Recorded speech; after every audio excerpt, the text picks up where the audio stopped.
तुम्हाला वाटत असेल की मला एकदा वाचल्यावर समजतं, काही जणांना वाटतं मला 10 वेळा वाचल्यावर समजत नाही, काही जणांना वाटतं मी आज वाचल्यावर सगळं समजतं, उद्या मी विसरत असते.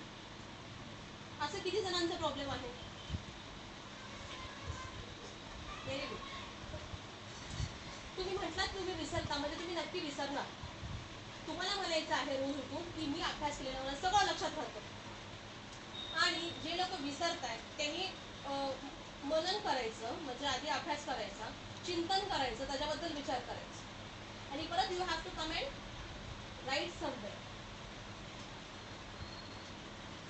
मग आपल्याला एक न धड वाचण्यापेक्षा 4च धडे चांगले वाचू,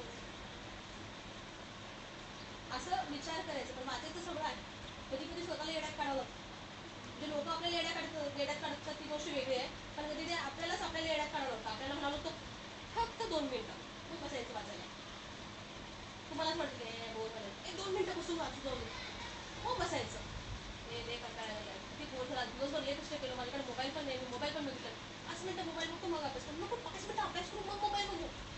असं करून तुम्हाला 5 मिनिटं बसायचं. म्हणजे थेंबे थेंबे तळे साठे, तसं एक एक उत्तर साठवत जायचं आपल्या बुद्धीमध्ये. कधी परीक्षेला नाही आलं तर सांगू दे नाही, आपल्याला त्या परीक्षेची काही की नजर नाही. असं कसं म्हणता तुम्ही लास्ट मार्किंग पार्शल घ्यायला लावलात, काही गोष्टी कराव्या लागतात. तुम्ही स्वतःला सांगितलं दरवेळेस हे वाचलेलं येणारच नाही, म्हणजे याचं काय? तुम्हाला सांगा, तुमच्यापेक्षा भारी नकारात्मक विचार करणारी व्यक्ती या पृथ्वीवर तुम्हाला सापडणार नाहीये. कारण की तुम्हाला वाटतं मी वाचलेलं लक्षात राहणार नाही, मी जे वाचायचे पेपर लिहिता येणार नाही, पेनमधूनच संपणार आहे, टीचरच कडक येणार आहेत, आजूबाजूला कोणी दिसणार नाही, कॉपी कुठून करू, किती प्रश्न घेऊन तुम्ही अभ्यासाला बसणार, किती ओझं करून घेणार तुम्ही स्वतःला. त्यापेक्षा ते सगळे प्रश्न बाजूला ठेवूया. आपण असं विचार करू की मी जे वाचेल ते खूप महत्वाचं आहे आणि ते पेपरला येणार आहे.